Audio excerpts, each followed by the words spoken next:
मांसाहार आणि स्वामी समर्थ भक्ती. मांसाहार आणि देवपूजेचा विषय सदैव चर्चेचा राहिला आहे. अनेक धर्मग्रंथ, संतवचने आणि लोकपरंपरेत या दोहोंबाबत स्पष्ट मार्गदर्शन आढळते. खाली याचा संतुलित आध्यात्मिक दृष्टीने स्पष्टीकरण दिले आहे. 1. मांसाहार आणि सात्विकता. देवपूजा ही सात्विक, शुद्ध, पवित्र मनस्थितीत केली जाते. सात्विकता वाढते शुचिर्भूत अन्नाने, शांत मनाने, स्वच्छ देहाने, स्वच्छ विचारांनी. मांसाहार हा राजसिक तामसिक प्रवृत्ती वाढवणारा मानला जातो. त्यामुळे मन स्थिर राहत नाही आणि जप, पायाठ, पूजा यांचा परिणाम कमी होऊ शकतो. 2. शरीर शुद्धी आणि मन शांतता. देवपूजेचे तत्व असे सांगते की शरीर, वाणी आणि मन शुद्ध केले की देवपूजा फलदायी होते. मांसाहारामुळे शरीरात जडत्व, आळस, चंचलता वाढते असे मानले जाते. यामुळे मंत्रजपाची शक्ती कमी होते. 3. संतांचा दृष्टिकोन. अनेक संतांनी स्पष्ट सांगितले आहे की देवभक्ती करताना शक्य असेल तेव्हा मांसाहार टाळावा.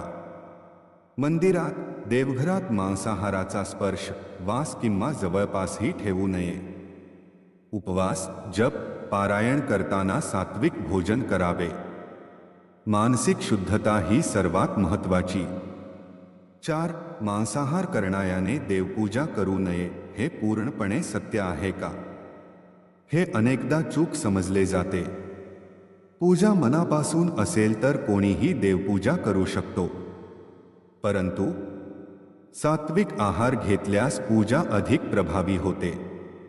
मांसाहार केल्यास त्याच दिवशी किंवा पूजेपूर्वी शुचिर्भूत राहण्याचे नियम कठोर असतात. देवाला माणसाच्या अन्नाचा राग नसतो, पण पूजेसाठी शुद्धता आणि सात्विक मनस्थिती आवश्यक असते. 5. घरात मांसाहार आणि देवघर एकत्र असेल तर नियम. देवघरात स्वच्छता अतिशय महत्त्वाची. मांसाहार नेहमी वेगळ्या जागी शिजवावा. देवघरात वास, स्पर्श येऊ नये. पूजा करताना नेहमी स्नान करून स्वच्छ वस्त्र परिधान करावे. देवघरात पवित्रता राखली की देवकृपा कायम राहते. 6. अंतिम सार. देवपूजा म्हणजे सात्विकता.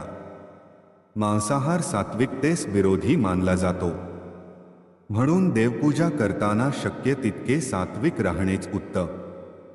मांसाहार पाप आहे का? संत सांगतात, मन शुद्ध असेल तर देव जवळ असतो, मन अशुद्ध असेल तर देव दूर असतो.